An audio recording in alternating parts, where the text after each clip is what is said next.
Welcome to the Deep Dive. Today, we're diving into some political intrigue surrounding Florida Governor Ron DeSantis. Oh, yeah. You've provided some pretty compelling material, including a fiery YouTube video analysis of a legal case down in Florida. Mm-hmm. I have a feeling you already know about this case. Yeah. But are hungry for some deeper understanding, am I right? There's always more to uncover, and this story has layers like an onion. Okay, so let's unpack this. Okay. This YouTube video is really passionate about what it claims is an extortion scheme orchestrated by DeSantis to silence a pro-choice advertisement. Yeah. Apparently it all revolves around a former Department of Health lawyer named John Wilson, some cease and desist letters, and a whole lot of drama. Mm-hmm. Now, for those of us who aren't legal eagles, what exactly does a cease and desist letter mean? So a cease and desist letter is basically just a legal notice that's demanding that someone stop a specific action that the sender believes is harmful or illegal. So in this case, it was DeSantis' administration allegedly demanding TV stations pull this pro-choice ad. All right, the ad with the woman who had brain cancer and wasn't granted an abortion. Right. The video claims she's a real person, not an actor. Right. And they really went after those stations with this sanitary nuisance claim, which, to be honest, sounds bizarre. It is an unusual application of the law, to say the least. The term sanitary nuisance typically refers to public health hazards, like unsanitary living conditions or pollution. So using it to target a political ad? That seems like a stretch. It is a bit of a stretch. Is that even legally sound? Well, that's the question, isn't it? This raises the question of whether the DeSantis administration was stretching legal definitions for political ends, which is something that courts are usually wary of. And this is where John Wilson comes in, right? This is where John Wilson comes in. The video claims that he was the one forced to send these letters, even though he didn't agree with them. That's right, according to the video and the court filing it mentions. John Wilson, the former general counsel for the Florida Department of Health, claims he was pressured by DeSantis' lawyers to send those letters. Essentially, he alleges they drafted the letters and told him to put his name on them. And this is where it gets really interesting, right? It does. Because if that's true, we're not just talking about a political disagreement over an ad. We're talking about potential abuse of power. Exactly. And the stakes get even higher when you consider what the video claims happened next.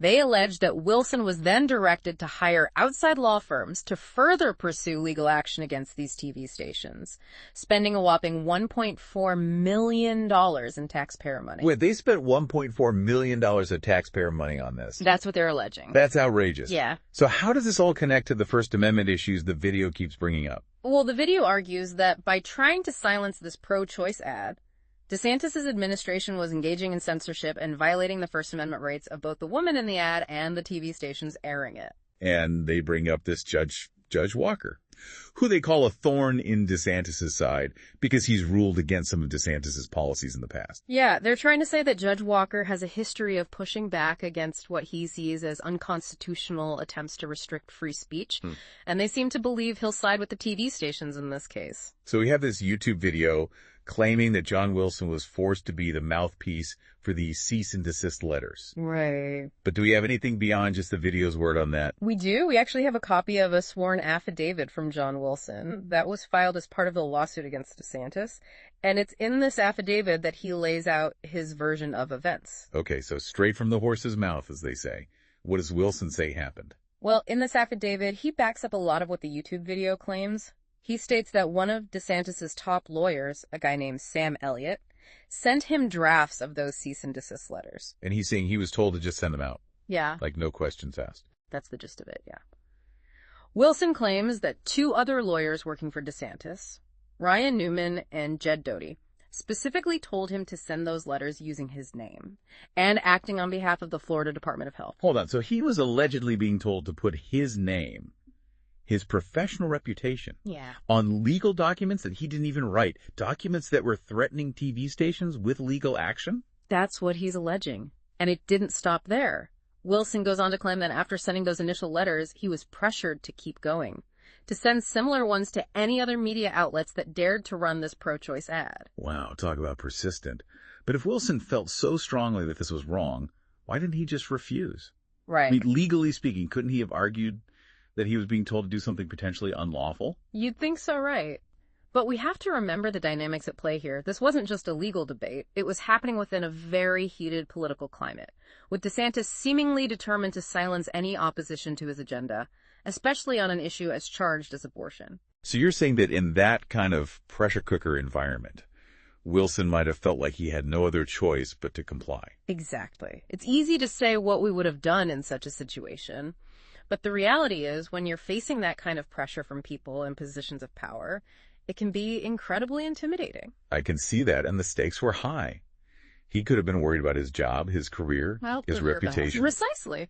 And that's something the court will likely take into consideration when evaluating the validity of Wilson's claims. Okay, so we have Wilson's affidavit alleging he was forced to send those letters, but this whole thing about him having to hire those expensive outside law firms, how does that fit into all of this? Right. Didn't the YouTube video make a big deal about that? They did, and this is where it gets even more complicated. The YouTube video claims those contracts with the law firms, the ones totaling $1.4 million in taxpayer money, were signed just days before Wilson resigned. You're kidding. So are they implying that he was pressured into signing those contracts too? That seems to be their argument.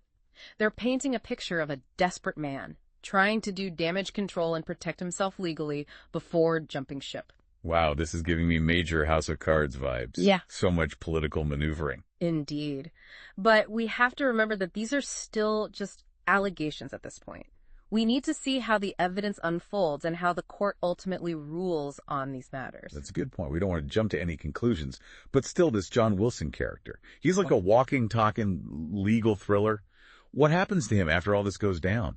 Does he get dragged through the mud? Does he lawyer up? That's where things take a bit of an unexpected turn. So what happens to John Wilson? Well, that's the curious part. Despite the drama surrounding his involvement, information about John Wilson pretty much dries up after his resignation.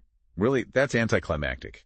No lawyer, no news interviews, no angry mobs with pitchforks. It appears there's no mention of any legal representation, disciplinary action, or public backlash against him in the materials provided. Wow, you'd think with a story this juicy, we'd have more than a whisper of what happened to him. It's like he vanished into thin air. It is intriguing, isn't it? You're right, you'd expect some kind of aftermath. This does make you wonder about potential behind-the-scenes agreements, pressure from higher-ups, or even settlements we're not privy to. Like a puzzle piece is missing. Okay, well, while we ponder John Wilson's mysterious exit, let's zoom out to the bigger picture. What happens with this whole DeSantis lawsuit? This isn't just some open and shut case, right? Absolutely not. This case has become a lightning rod, attracting attention because it touches on some really important questions about our democracy. It's like this one ad and those cease and desist letters opened up a whole can of worms.